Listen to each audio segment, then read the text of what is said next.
You know, he's constantly pro-life, and we are a pro-life family. So I think that's been wonderful. Well, we've never been to jail. No, we haven't been to jail, but, I mean, that's we'd be kind willing of... to go.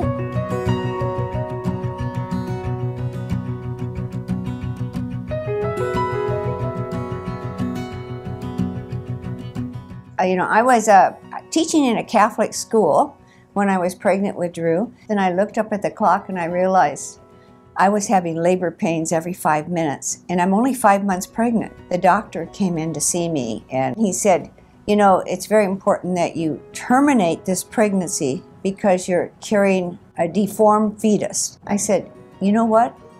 What the Lord sends me, we will take. And so Dr. McFarland came on board and did deliver Drew. You know, he's always been close to the Eucharist, even as a young boy. He sort of always had an awareness that he had a special calling.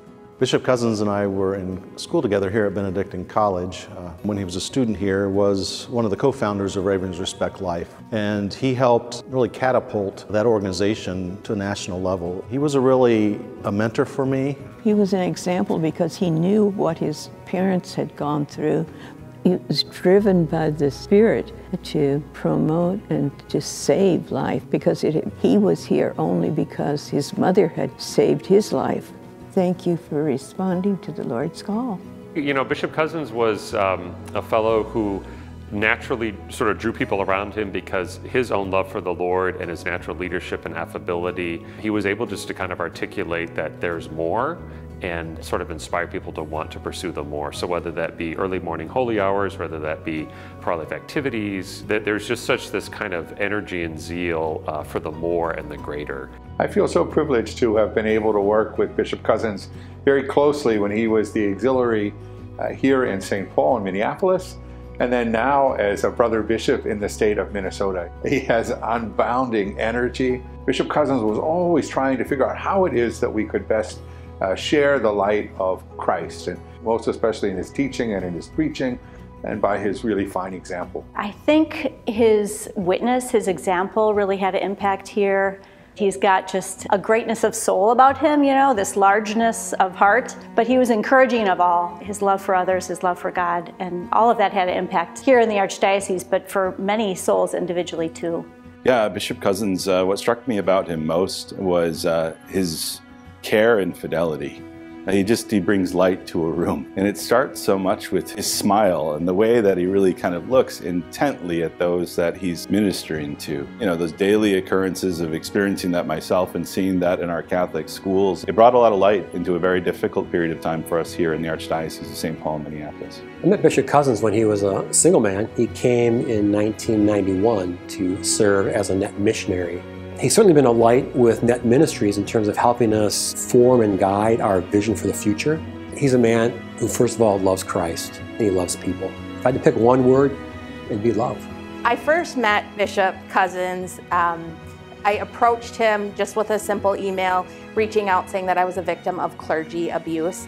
And I know that when I'm sharing the deepest, hardest pains of my life, he's entering into that and able to not just hear what I'm saying, but feel what I'm saying. One of the things that I've really appreciated about my brother is his commitment to holiness and to being a light for others. And he doesn't have to stand on a pulpit to do that. He lives a life of holiness and a life in love with Jesus Christ. And my brother has also helped start an order called the Handmaids of the Heart of Jesus. That light of Christ that he has flowed into that order. They're a very joyful. I first met Bishop Cozzens when I was a college student, so I was at the University of St. Thomas. He started talking about being a saint, and I was like, whoa, this guy's crazy. I've never heard anybody talk like holiness is actually achievable, and he's really been a spiritual father to us from the beginning in a way that's really been a great gift for each one of our sisters who's known and loved by him deeply. Bishop Cozzens is a man of prayer, deep prayer, and I think he is the same man in a daily Mass homily at a Diocesan Finance Council meeting. He exudes great joy. That's how he shows the light of Christ in the Diocese of Crookston and beyond. I'm so inspired by Bishop Cozzens. I think he has tremendous work ahead of him. He's so courageous in launching something as broad and as ambitious, really, as the Eucharistic revival. Bishop Cozzens is helping and trying to help orient our sight in our vision where it needs to be as a church, and that's on Jesus Christ. I think the world is craving right now authenticity. And I think his greatness is not just in word, but in deed. And it's in the quiet things that people don't even necessarily see. He's really like the founder of this movement in some ways. You know, you think of religious orders, St. Francis of Assisi or St. Dominic or St. Clare, like someone's got to be the person who owns it and lives it in a unique way. And he was perfectly suited to be that for this kind of remarkable moment for the Church in the United States. I think he's a saint. The monks of St. Benedict's Abbey are proud to present the Lumen Vitae Medal to Bishop Andrew Cozzens.